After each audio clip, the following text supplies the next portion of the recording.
the Golden State Warriors had one narrow path to staying alive in their second-round playoff series against the Minnesota Timberwolves.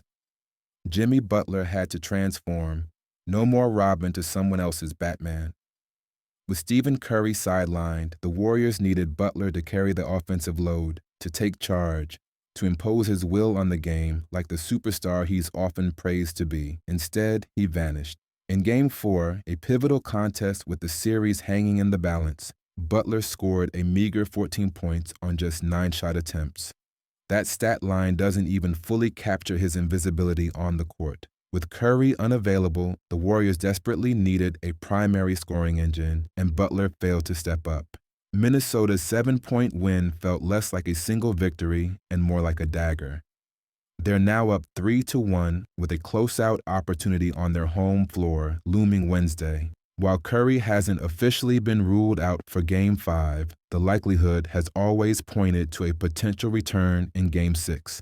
But that's only relevant if the Warriors survive the next game, on the road, without their best player. They've already dropped Games 2, 3, and 4 without Curry. For any chance in Game 5, the formula is as obvious as it is simple.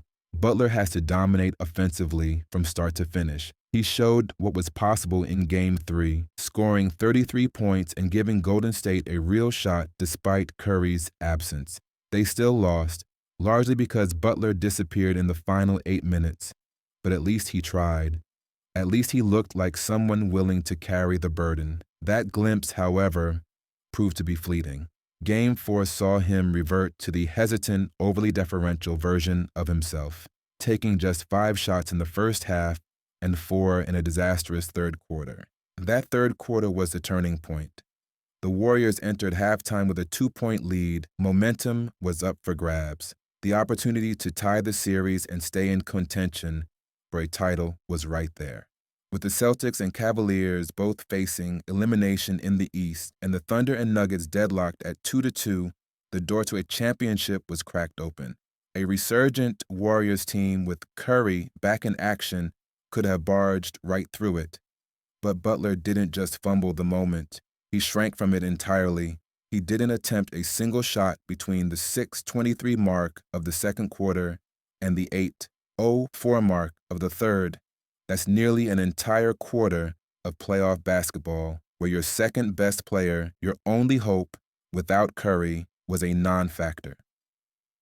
Steve Kerr even rested Butler for the final minutes of the second quarter, presumably to save his energy for a big second-half push. Instead, the Warriors actually improved without him, turning a 4-point deficit into a halftime lead. Butler finished Game 4 with a team-worst plus-minus of -30. Time and again, he deferred, sometimes to Buddy Hield, sometimes to Draymond Green, or even rookie Brandon Podziemski, often late in the shot clock, often in situations with no real advantage. What's worse, many of these passes weren't acts of unselfishness. They felt like avoidance, a refusal to take accountability, a fear of missing, of getting blocked, of looking bad. He was passing up open shots and literal layups just to stay in his comfort zone. Passing is only unselfish if it helps the team. In Butler's case, it seems selfish in disguise, an attempt to preserve his image at the expense of the team's chances.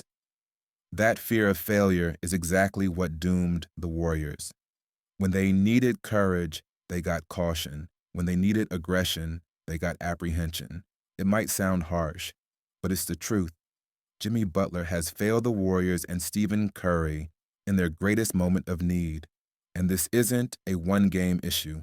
Since joining Golden State, Butler has developed a pattern of playing too cautiously, too passively. He'll drive into the lane, stop short, pivot, and pass out, often to a non-shooter with the shot clock winding down. He'll hand off the ball in tight quarters to a teammate less capable of creating offense. He's been hesitant in the very situations where stars are supposed to rise. The Warriors' playoff lives were hanging by a thread, and everyone knew the only way forward. Butler had to elevate. He didn't. Now, the team faces elimination, and unless something dramatically changes in Game 5, Curry's potential return may never come. not because of injury, but because his teammates, led by Butler, couldn't keep the season alive long enough for their leader to rejoin the fight.